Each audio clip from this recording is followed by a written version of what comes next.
mensagem de hoje, eu gostaria de fazer uma pesquisa com vocês. Vocês me ajudarão com a mensagem de hoje. Bem diferente, né? Bem, deixa eu fazer algumas perguntas e vocês apenas levantarão as mãos respondendo que sim. Quem não levantar a mão é não. Tá bom? Bem simples. Eu farei a pergunta e você, sim, só levantar a mão, não precisa dizer. E caso você queira dizer não, deixe a mão baixada. Então vamos olhar para as perguntas. E essas perguntas querem avaliar a situação das igrejas no Brasil e das nossas igrejas, né? Como nós estamos. Pois bem, vamos para as perguntas. Passamos mais tempo com as pessoas do mundo do que com as pessoas da igreja, sim ou não? Sim. Pronto, só levantar a mão, muito bem. Olha aí, foi fácil, ninguém errou. A igreja, ou o pessoal da igreja gosta de viver mais com as pessoas do mundo do que com as pessoas da igreja. Aí você pode levantar a mão ou baixar. Diga assim: o seu maior prazer está na igreja ou estar com as pessoas do mundo? Ninguém levantou a mão, não fica acanhado. Vamos lá. É comum crentes faltarem cultos, programações importantes da igreja, para ir a algum evento, aniversário, é comum?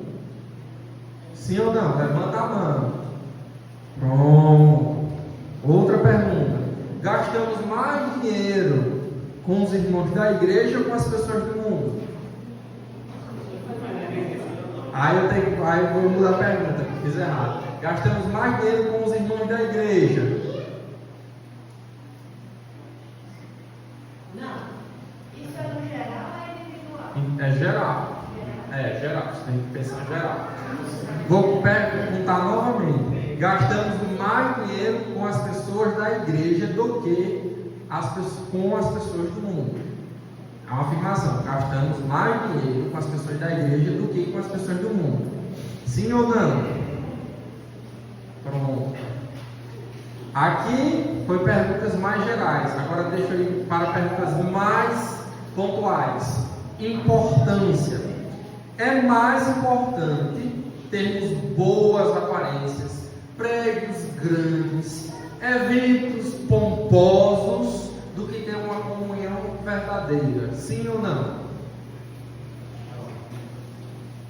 Não estou dizendo o que deve ser, estou dizendo o que é que está acontecendo. Lembra do contexto. Estamos analisando o contexto das igrejas brasileiras. É mais importante ter prédios grandes, eventos pomposos, do que ter uma comunhão verdadeira. Sim ou não? Não é o que deve ser, mas é o que está acontecendo no Brasil. Sim ou não? Não, é assim que levantar a mão. Pronto, tem que entender a pergunta. É melhor, veja só, é melhor ter uma igreja, um louvor bacana, com apresentações fantásticas, bem vista na mídia, do que ter irmãos que verdadeiramente se amam. Sim ou não? Não é o que deve ser, lembra? É a realidade. Sim ou não? Sim. Pronto. É mais caro, mais valioso ter uma boa reputação do que ter a ajuda de um irmão. Sim ou não? É mais importante ter uma boa aparência do que ter a ajuda de um irmão. Sim ou não? Pronto. Por que eu fiz essas perguntas? Porque eu queria saber se o que eu pensava de fato estava correto. Não era coisa somente da minha cabeça. Eu queria ver se realmente isso estava acontecendo. Se realmente isso era frequente. E como nós agora podemos perceber que a situação da igreja no Brasil não é boa. Agora nós podemos caminhar para a próxima etapa do sermão. Vocês responderam algumas coisas difíceis. E eu concordo com vocês. Por exemplo, a igreja em geral está mais preocupada com aparências, com eventos, do que individualidade. É mais importante ter coisas bonitas do que ter a comunhão. E às vezes vejo algumas igrejas gastarem, quando eu falo igrejas, eu estou me referindo a pessoas, gastarem recursos, pensamentos, investimentos com outras coisas do que as vidas dos próprios irmãos. Então, nessa caminhada, nós perceberemos que existe uma grave doença que nós precisamos tomar cuidado, senão nós nos afogaremos. O barco vai afundar e, infelizmente, nós sofreremos um prejuízo. Será que é esse o futuro que Jesus deseja para a sua igreja? Uma igreja shopping center, onde as pessoas entram, compram o que querem e saem, tudo enfeitada, mas não tem realmente participação, serviço, mudança de vida? Será que esse é o futuro que Jesus quer para a sua igreja? Eu acho que não. E aí, gente, o futuro que Jesus quer para a sua igreja hoje é o seguinte: abram suas Bíblias em Apocalipse capítulo 2 e leremos a partir do verso 1. Apocalipse capítulo 2.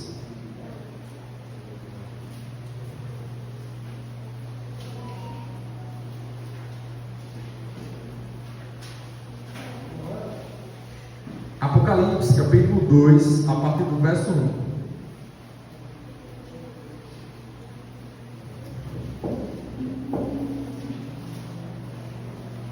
Apocalipse, livro de João, de Jesus Cristo, às 7 igrejas da Ásia. Livro da revelação de Jesus Cristo, conhecido também como Apocalipse e Jesus Cristo. Amém? Acharam? Amém. Pois bem, fiquemos em pé para fazer essa leitura. Apocalipse capítulo 2, a partir do verso 1, nos diz o seguinte: ao anjo da igreja em Éfeso escreve estas coisas, diz aquele que conserva na mão direita as 7 estrelas e que anda no meio dos 7 candelabros de ouro. Conheço as obras que você realiza, tanto o seu esforço como a sua perseverança. Sei que você não pode suportar os maus e que pôs à prova os que se declaram apóstolos e não são, e descobriu que são mentirosos. Você tem perseverança e suportou provas por causa do meu nome, sem esmorecer. Tenho, porém, contra você o seguinte: você abandonou o seu primeiro amor. Lembre-se, pois de onde você caiu, arrependa-se e volte à prática das primeiras obras. Se você não se arrepender, virei até você e tirarei o seu candelabro do lugar dele. Mas você tem a seu favor o fato que odeia as obras dos nicolaítas, as quais eu também odeio. Quem tem ouvidos, ouça o que o Espírito diz às igrejas. Ao vencedor darei o direito de se alimentar da árvore da vida que se encontra no paraíso de Deus. Vamos orar. Bendito Deus, louvamos a Ti, porque o Senhor é bom e Tua misericórdia dura para sempre. Que Tua palavra fale aos nossos corações e Teu Santo Espírito traga realmente o convencimento da verdade, e possamos sair transformados, encorajados, animados para viver a Tua palavra. Que este retiro nos traga pérolas para crescermos e guardarmos para toda a nossa vida. É no nome do Teu Filho que nós oramos, amém. Podem sentar. Queridos, nós estamos no livro de Apocalipse. E não é estranho estarmos no livro de Apocalipse, porque o tema do retiro é o futuro que Jesus deseja para a sua igreja. não é verdade? E o livro de Apocalipse são as últimas palavras que Jesus ditou para as 7 igrejas da Ásia, escritas ali por João. E nessas igrejas teremos instruções preciosíssimas no seguinte formato. A princípio, Jesus começa apresentando-se com algumas qualidades que fala diretamente àquela igreja. Perceba que ele é descrito como aquele que detém os 7 candelabros, na verdade os 7 anjos, e ele anda no meio dos candelabros.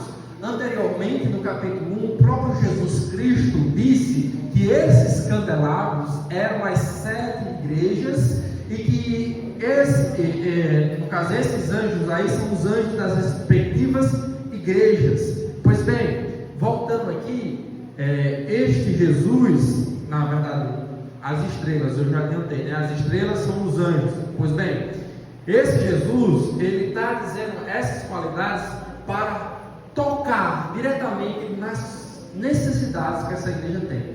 Mas posteriormente, ao decorrer dessa carta, como também das outras, ele trará um elogio e trará também uma repreensão. Um elogio para a igreja continuar fazendo o que está fazendo, para ter ânimo, para continuar produzindo, crescendo, mas também correções importantes, das quais elas poderão ser extintas, caso não sejam feitas.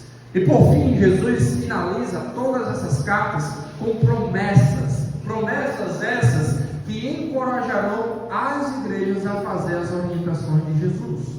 Qual foi a promessa que Jesus deu aqui? Comer da árvore da vida.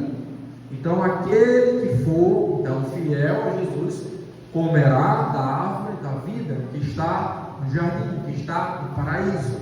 Pois bem, voltemos aqui. Jesus, ele diz que conhece essa igreja. Por que Jesus conhece essa igreja? Porque Jesus está no meio dela. Ele mesmo disse isso: eu estou entre vocês, eu estou caminhando no meio da igreja, eu estou aqui presente. Eu conheço essa igreja sem ninguém precisar me contar, sem a ajuda do pastor William, sem a ajuda do Ulisses, sem minha ajuda, sem a ajuda de qualquer irmão, sem nenhuma fofoca.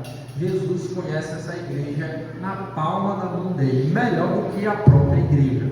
E Jesus então faz um raio-x da igreja e percebe 7 qualidades. Veja só comigo as qualidades que essa igreja tinha. A igreja tinha um caráter aprovado. Jesus conhecia que essa igreja era uma igreja que trabalhava, uma igreja operante. Ele diz: seu labor, o desgaste, era uma igreja que dava tudo de si, não media esforços, era uma igreja que tinha paciência,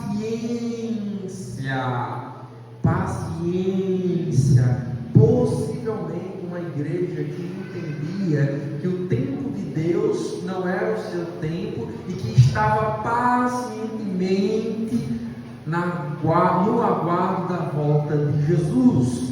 Também essa igreja é elogiada por sua resistência a homens maus, a homens que se diziam apóstolos. Lembra quem escreveu esse livro? Um apóstolo, João. Só que naquela época aparecia belos homens com autoridade, dizendo que era enviado por Jesus Cristo e queria mandar na igreja. E a igreja dizia o quê? Negativo, você é um homem mau, não é assim não. E a igreja é elogiada, por quê? Porque ela resistiu aos homens maus. Não foi Maria vai com as outras, desculpa usar o nome Maria, né? O nome tão bonito, mas é ditado popular. Mas é uma igreja firme, uma igreja que não se deixava levar por conversas curtas, uma igreja sólida, enraizada. Mas essa igreja também era uma igreja que resistia firmemente às tribulações, às perseguições. Quem foi que escreveu esse livro de Apocalipse que eu estou esquecido? João. Ele estava onde? Ele estava em Acapulco? Não estava em Acapulco. Ele estava em Patmos. capítulo 1.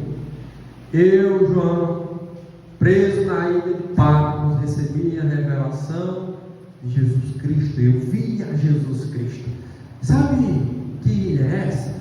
Essa daqui é o Carandiru, a prisão de segurança máxima do Império Romano, onde jogava todas as pessoas que não prestavam e que não prestavam nem mesmo para matar, para morrer lá na ilha. Pronto, João estava lá. O pastor dessa igreja estava na ilha de Patmos. E essa igreja, semelhante a João, era uma igreja resistente, uma igreja firme. Mas essa igreja era uma igreja que também amava o que Jesus amava. Quem é essa igreja mundial? Eu vou dar um exemplo com isso. Quem? Os nicolaítas. Provavelmente, alguns estudiosos, ele vai aparecer novamente em outra igreja. Este Nicolau, que também surgiu essa seita Nicolaitas, era uma que estimulava a perversidade, como é que eu posso dizer? A licenciosidade sexual. Então era um homem religioso que estava dando libertinagem para as pessoas, corrompendo as igrejas. Então, quando este homem chegou nessa igreja, uma igreja muito conhecida, lembrando que Éfeso era uma cidade portuária, uma cidade grande, uma cidade de referência, onde passaram grandes homens, Apolo, Paulo, o próprio João, que foi preso lá, passou Áquila e Priscila e outros grandes. Bem, chegou lá em São Nicolau, querendo trazer essa ideia de vida livre, que você pode fazer o que você quiser, já tem a sua salvação, e Jesus te ama assim como você quer, e não é contra as suas vontades, e a igreja diz o quê? Não. Jesus odeia isso, nós também odiamos. Por isso que eu digo que essa igreja, de certa forma, ela amava a Jesus Cristo.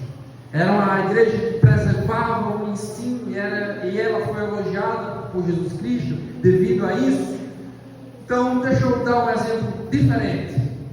Imagine que uma criança que você gosta muito, um filho, um sobrinho, um amigo, seja atacado por um cachorro. O que você fará com esse cachorro? Você deixará o cachorro atacar a criança? De modo nenhum. Você se atracará com o cachorro, mesmo que você tenha medo do cachorro, e se for preciso, para salvar a criança, você matará o cachorro, porque você ama a criança. Então, tudo aquilo que nós amamos e vai de encontro a esse amor, significa que nós odiamos. Então, aquilo que Jesus ama, nós amaremos. Era o que a igreja fazia. E aquilo que Jesus odeia, nós odiaremos. Então, uma criança ser abusada, por que nós odiamos isso? Porque nós amamos a vida dessa criança, porque nós amamos a inocência dessa criança, porque nós amamos a vida. Então, uma violação contra essa vida nos traz ira. Agora vamos voltar aqui. Quero que vocês fechem os olhos. Imagine uma igreja numa cidade do tamanho de Mossoró, o mesmo tanto de população, com os olhos fechados. Uma igreja numa cidade muito cheia, movimentada, uma cidade conhecida na região toda, Mossoró.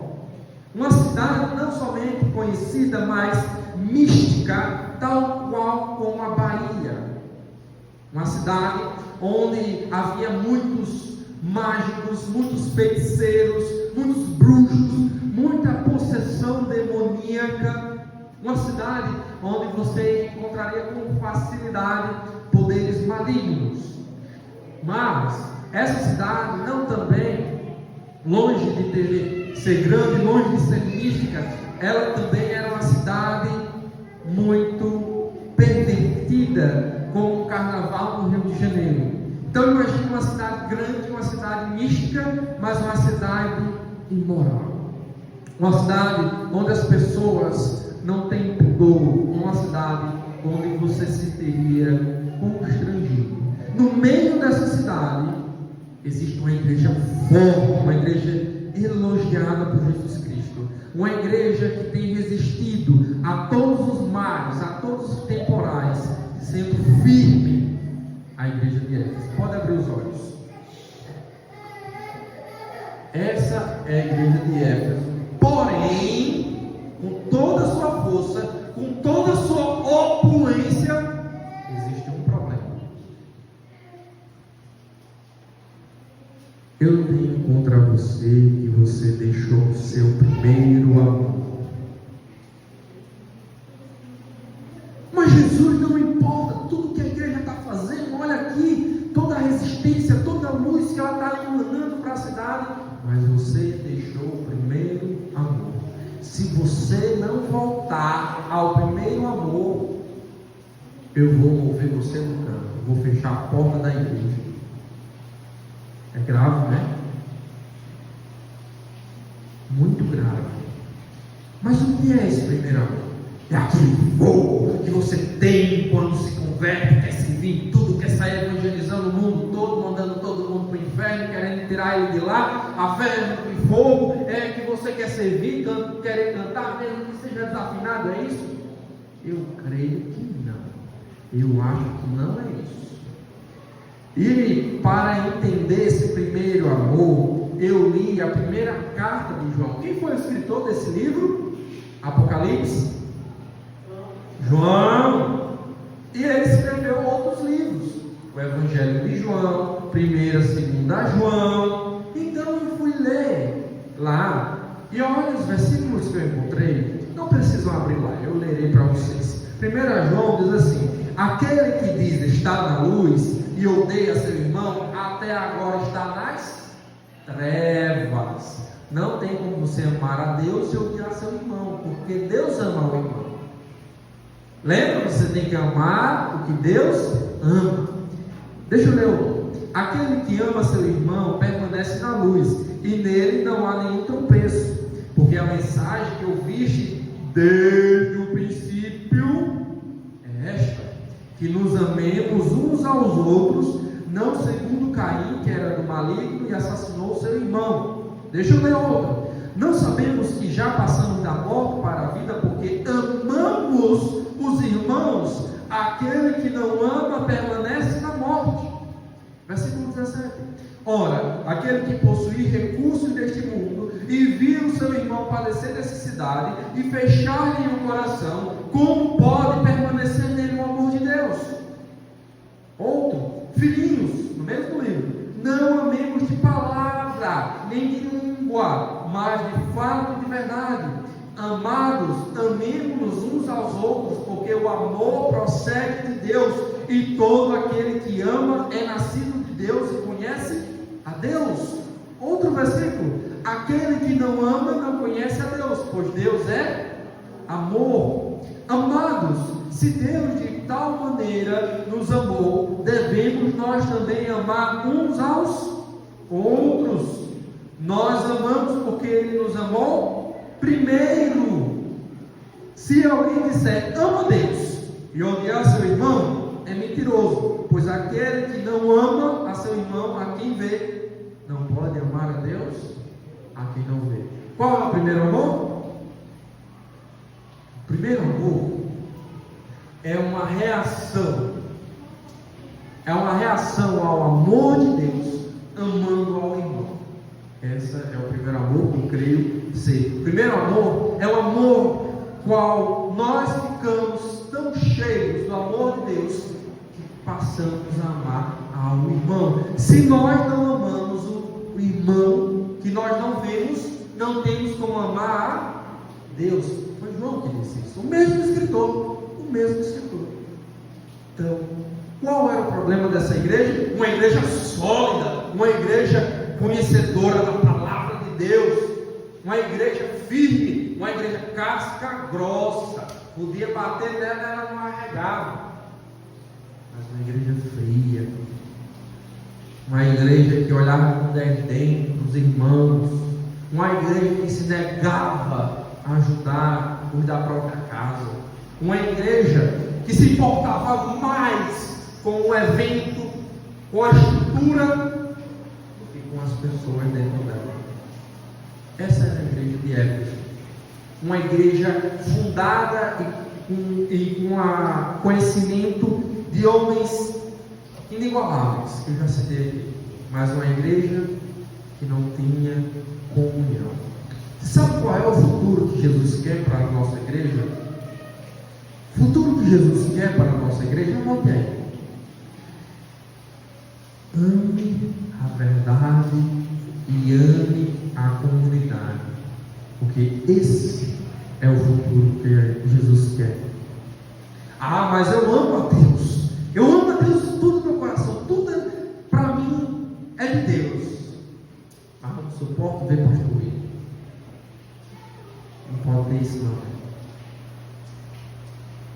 A igreja de Éfeso era uma igreja impecável, uma igreja inigualável, mas era uma igreja que estava fria, uma igreja que não tinha coinonia, comunhão, uma igreja que perdeu o primeiro amor. O que adianta? O que adianta a gente ter megas igrejas, ser conhecido mundialmente, mas se a gente nem sabe o nome do irmão?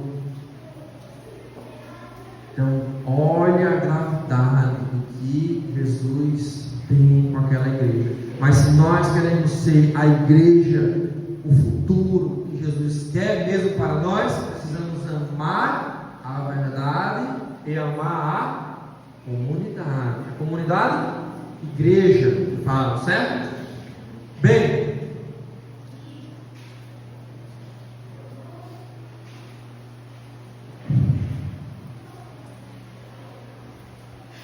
deixa eu só terminar a explicação e a gente faz as aplicações. Jesus, ele estava no meio daquela igreja. Ele disse que anda no meio daquela igreja. Agora imagine aqui, vamos fazer uma experiência aqui novamente, social. Imagine Jesus aqui entre nós. E a gente falando de amor, cantando hinos, e ele vendo toda uma hipocrisia. Eu não estou dizendo que aqui alguém está sendo hipócrita, mas vamos imaginar que isso existisse no coração. Imagine Jesus aí, Jesus sentado num desses bancos, olhando para a gente. E aí, será que ele realmente ia ver um amor um para o outro? Pronto. Por que eu quero que vocês frisem isso? Porque aqui era a situação daquela igreja. E aquela igreja só poderia entrar na eternidade primeiro se ela amasse as pessoas eternas. Aquela pessoa ou aquela igreja, ela não poderia viver a eternidade, comer da árvore da vida, se primeiro ela não amasse as pessoas que são eternas.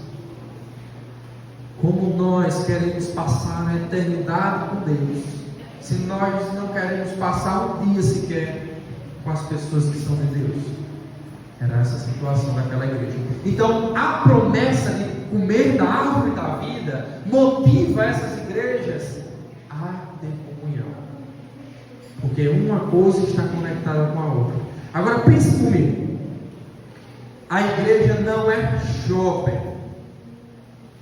Lembra a ideia do shopping? Você entra no shopping, vê aquilo tudo bonito para você, chega lá, compra o que quer, fala com ninguém, senta lá no refeitório, come, vai para casa. A única coisa que lhe dá trabalho é gastar dinheiro com você, tudo com você, certo? Isso é o shopping.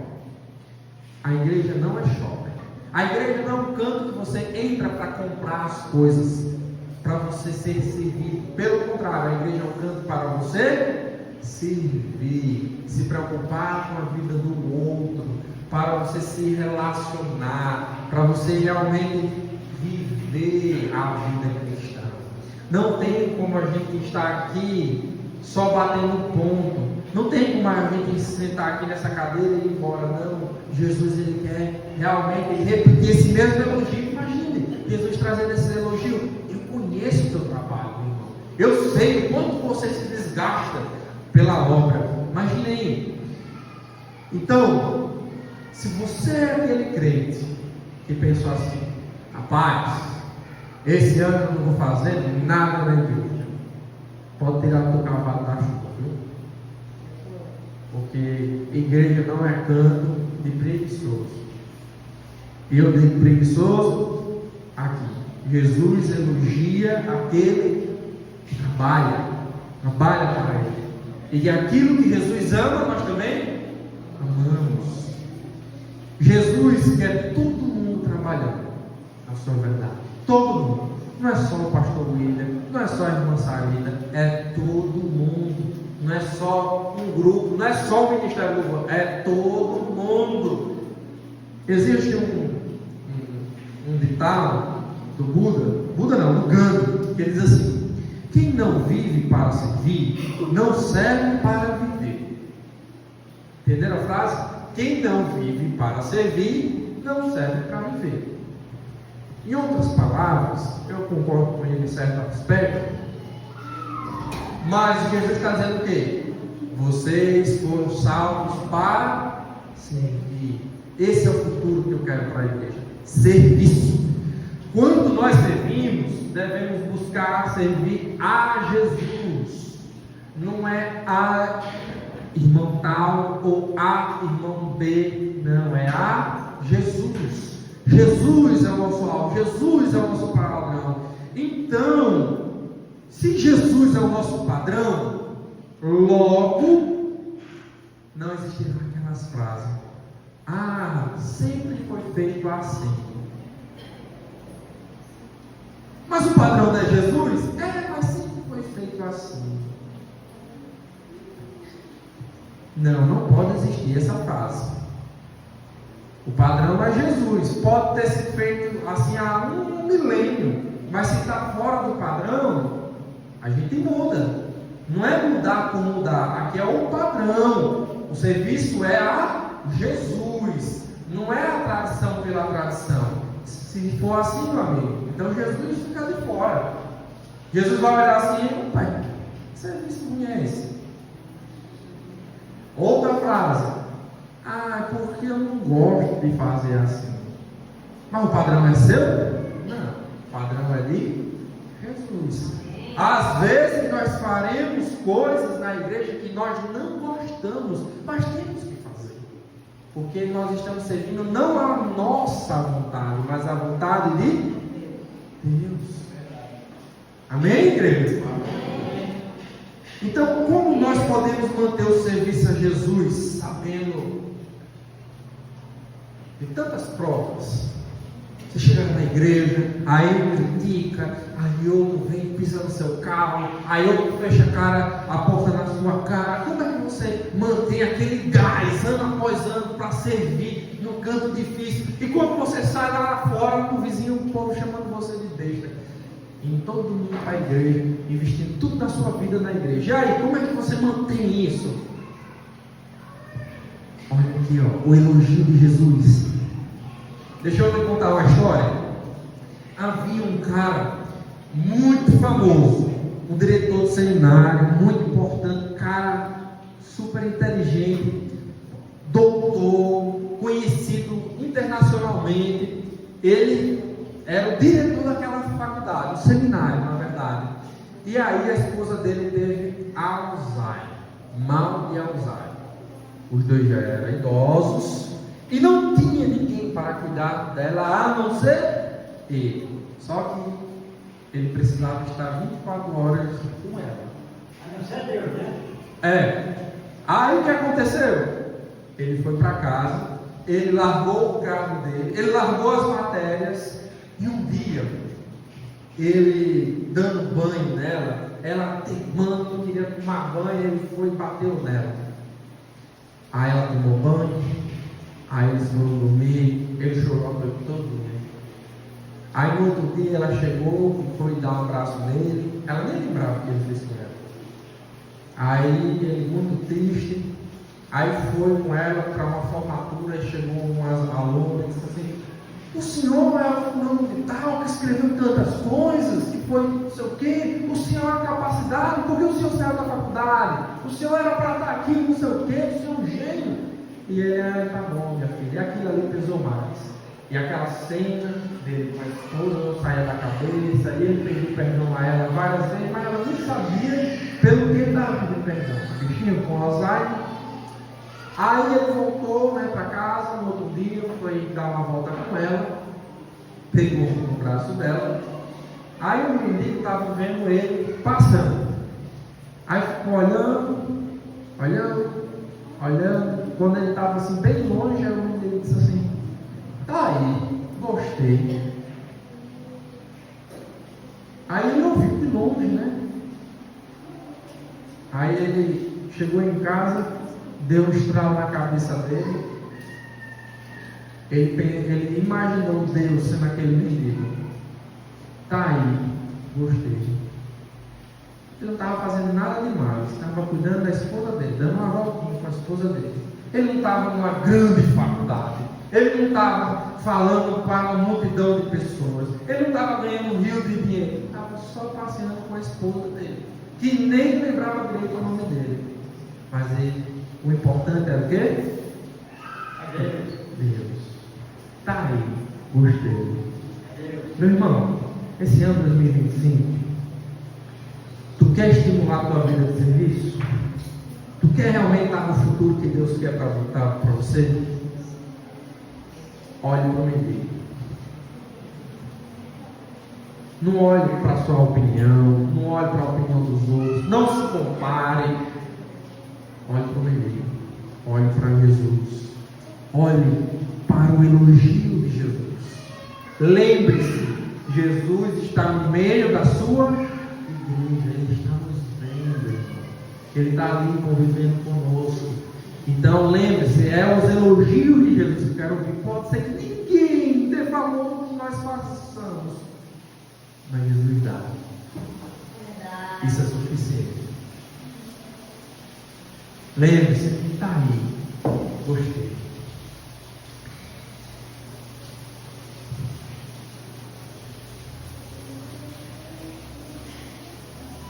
Irmãos,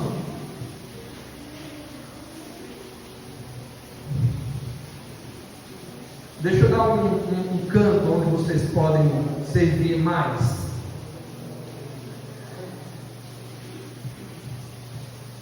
Vamos lá.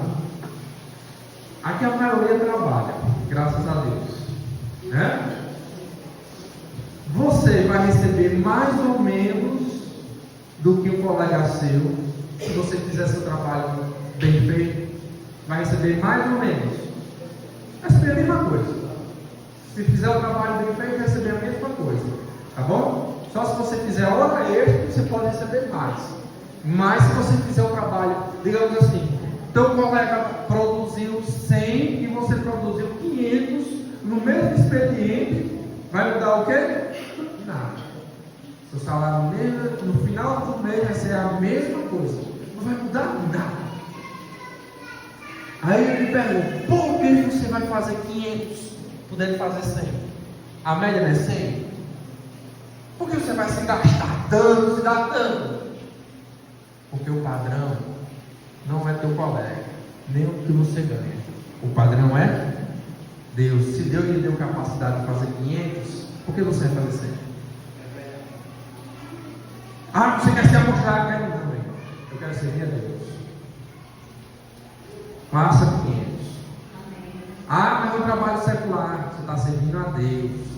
Faça 500. Não vou ganhar nada, não interessa. Vai ganhar com Deus. Faça 500. A resistência contra os homens maus. Aqui eu vou ser bem rápido, porque eu vou tocar isso em outro momento. Mas é o seguinte, irmãos. Hoje em dia, parece que todo mundo é crente. Parece que vivemos num mundo, aqui no Brasil, né, cristianizado. Você abre na internet, há meio mundo de gente falando de Deus. Se eu estiver mentindo, pode dizer. Não, você está mentindo, pastor, mas eu sei que eu não estou mentindo. A nossa época é um momento muito propício para ter homens maus. Homens que se dizem enviados de Deus e não são. E nós precisamos ter cuidado. Ah, mas isso é meio careta, né? Você quer, né, olhar tudo, ver as entrelinhas, não sei o que mais lá, isso é meio chato, principalmente nessa época da inclusão social, das muitas opiniões. Isso é chato, né? Coisa antiga. Gente, é Jesus. Jesus que está dizendo isso. É Jesus. Se Jesus reprova, nós também reprovamos. Não é coisa que seja bom ou seja ruim. Aqui é o padrão de Jesus. Então, se essa pessoa está contra Jesus, o que nós podemos fazer? Simplesmente nada. Mas eu vou trabalhar isso melhor depois. Agora vamos falar sobre o amor ao próximo, como o futuro que Jesus quer para a sua igreja. A primeira coisa que eu quero que vocês façam é o seguinte: a igreja, a vida cristã não é uma vida de balança. Sabe como é isso? Pronto. Algumas pessoas acham que vão para o céu assim. Rapaz, eu menti uma vez na minha vida, eu gritei com minha mãe, eu atropelei uma pessoa, mas não morreu. Mas fora isso, eu sou uma pessoa muito boa.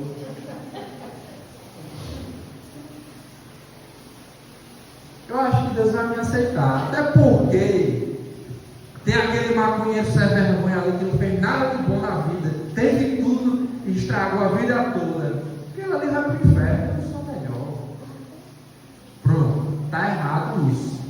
Primeiro, a gente não vai para o céu porque é bom. A gente vai para o céu porque Jesus é bom. Não tem ninguém bom aqui. Se tiver algum bom, você está mentindo. Jesus, viu? Jesus que diz lá em João. Mas olha, isso começa na salvação. Não existe balança para Deus. E se fosse colocar na balança, nunca a gente ia compensar a nossa maldade. Nunca.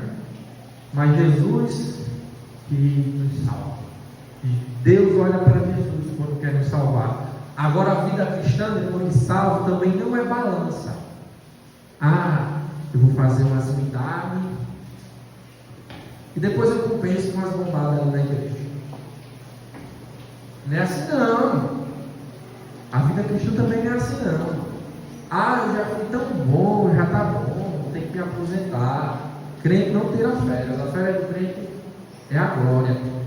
Crente não tira férias. Não existe balança na vida cristã. Então, se você fez tudo isso, lembre-se de Éfeso. Fez tudo, mas errou em amar o próximo. E aí, você viu? Para alguma coisa você viu, mas não compensa a apatia, o afastamento, a frieza. Por isso Jesus diz o quê? Volte para o primeiro amor. Então, Deus espera, irmãos, que nós amemos de verdade. Não é só o cumprimento do final de semana. Não é só uma vez no ano que você dá uma oferta para ajudar uma necessidade, não. É constantemente. Me diga uma coisa, fazer uma experiência novamente com você. Quem tem animal aqui? Levanta a mão. Pronto. Muitas pessoas têm animal aqui. O animal para de comer? Não. Para não. Beber água? Também não. Se o animal é assim, imagina a gente. Aí teu irmão vai precisar da sua vida só uma vez na vida. Eu preciso de você, meu irmão, todos os dias. Essa é a realidade. Se a gente não tiver comunhão, se não soubermos da vida dos outros, no bom sentido, viu? Nós não poderemos ajudar. Imagine que Clarice estivesse passando por uma depressão profunda, sorrindo aqui dentro. Como é que você ia ajudar a Clarice? Ela está bem. Deixa ela lá, está bem demais, que está precisando de ajuda sou eu. Só chego triste na igreja, ela está passando por uma depressão. É uma ilustração, viu? E aí o que acontece? Não podemos ajudar a irmã. Mas como é que vamos ajudar a irmã se eu nem quero conhecer ela? Se eu nem dou atenção para ela? Se eu nem ouço o que ela diz? Esse áudio. A gente precisa, irmãos, conhecer. Por isso que esse momento de retiro agora é fantástico, porque agora a gente pode passar tempo, conhecer os irmãos, saber as reais necessidades uns dos outros, participar, planejar, se esforçar e agora, irmãos, tornar essa amizade mais próxima, para que no dia que Clarice entrar em depressão, a gente está lá para dar o ombro para ela chorar. Agora ela não vai querer o ombro de uma pessoa estranha. Agora de um irmão ela quer. Mas precisamos ter vida, irmãos, juntos, senão a gente não tem como amar um ao outro. Agora deixa eu desconstruir alguns outros estereótipos. O importante é termos uma igreja grande. É isso que Jesus está dizendo? Não, de forma nenhuma. Jesus quer ter uma igreja amorosa. Mais importante do que tamanho é o amor.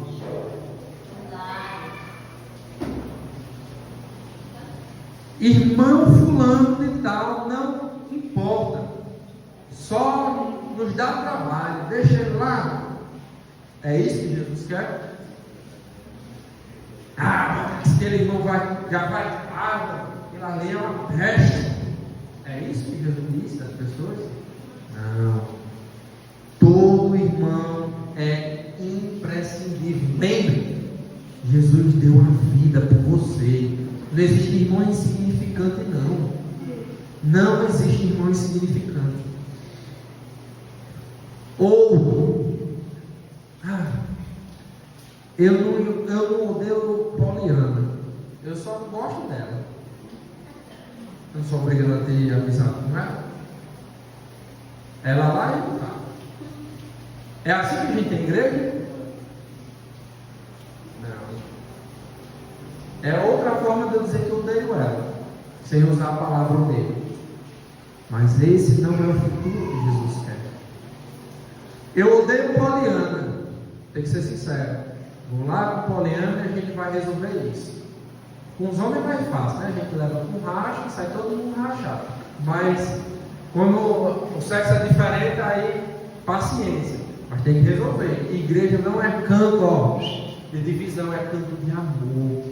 Se tiver alguma coisa impedindo você de ter comunhão com o irmão, tem que tratar, não pode deixar crescer não. Outro estereótipo. Eu só quero quem me quer. A frasezinha, né? Bom de botar no Instagram. Vou lá em lixo, tomar um café. Eu só quero quem me quer. Aí o irmão que não pode dar um café. E aí? Eu não quero ele não? Olha o estereótipo. Irmãos, Jesus disse assim, amem os seus inimigos, porque os amigos, até os crentes fazem isso. E os irmãos da igreja, que são salvos por Jesus Cristo, às vezes a gente não quer amar, só quer amar aqueles que nos beneficiam. Mas irmãos, a gente tem que amar todos da igreja, todos. Outro estereótipo. Já fiz tudo para esse irmão. Decretado por morte. Não vou fazer mais nada. Levantar. Eu não levanto mais uma palha por ele. Nem ó. Já fiz tudo que tem que ser feito. É assim que Jesus quer? Não. Então lembra, irmão, do que eu disse da eternidade? Vou finalizar aqui com essa aplicação. Existe um autor que diz assim, deixa eu ler aqui, senão eu vou me alongar. Não existem pessoas comuns. Vocês jamais conversaram com alguém que fosse um simples mortal. As nações, as culturas, as artes, as civilizações, a Torre de Paris, viu? A Torre de Paris. As coisas mais bonitas que você possa imaginar são passageiras. É isso que o autor está dizendo. Mas é com imortais que nós brincamos, trabalhamos e nos casamos. São imortais aqueles a quem insultamos e a quem exploramos. horrores imortais ou esplendores eternos nos aguardam. Irmão, isso aqui, vai acabar. Em poucos anos. A gente é para a eternidade.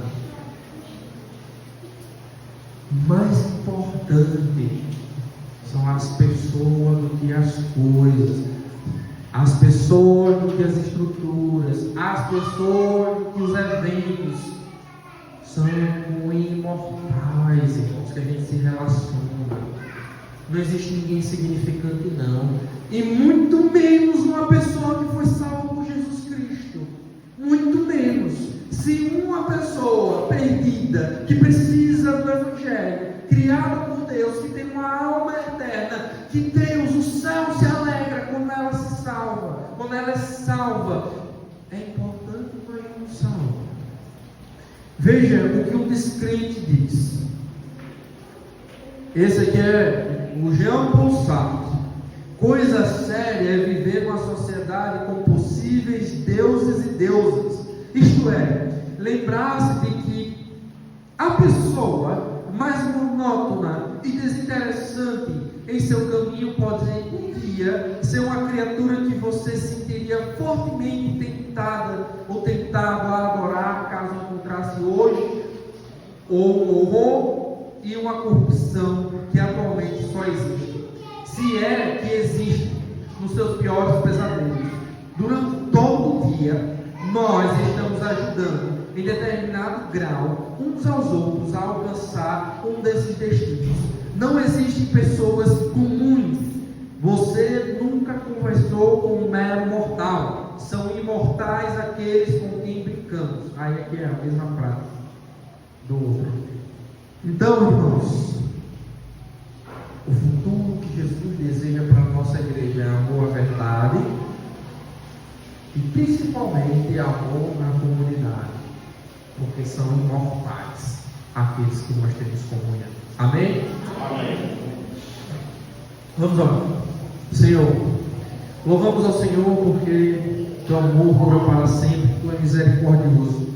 Mesmo nós sendo falhos, pecadores, mesmo fraquejando em ajudar o próximo, em se relacionar, em ter uma comunhão verdadeira, unida, o Senhor nos tem amado e nos chamado a uma vida verdadeira, uma vida cristã, uma vida que é difícil, porque não é fácil viver com pessoas, não é fácil me aturar, mas o Senhor tem me aturado, tem me ensinado a aturar aqueles que o Senhor tem salvado. Nos ajuda, Senhor, a amá-los como o Senhor tem nos amado, a dar a nossa vida, a servi-los, a realmente tratá-los com dignidade, a viver uma vida em amor.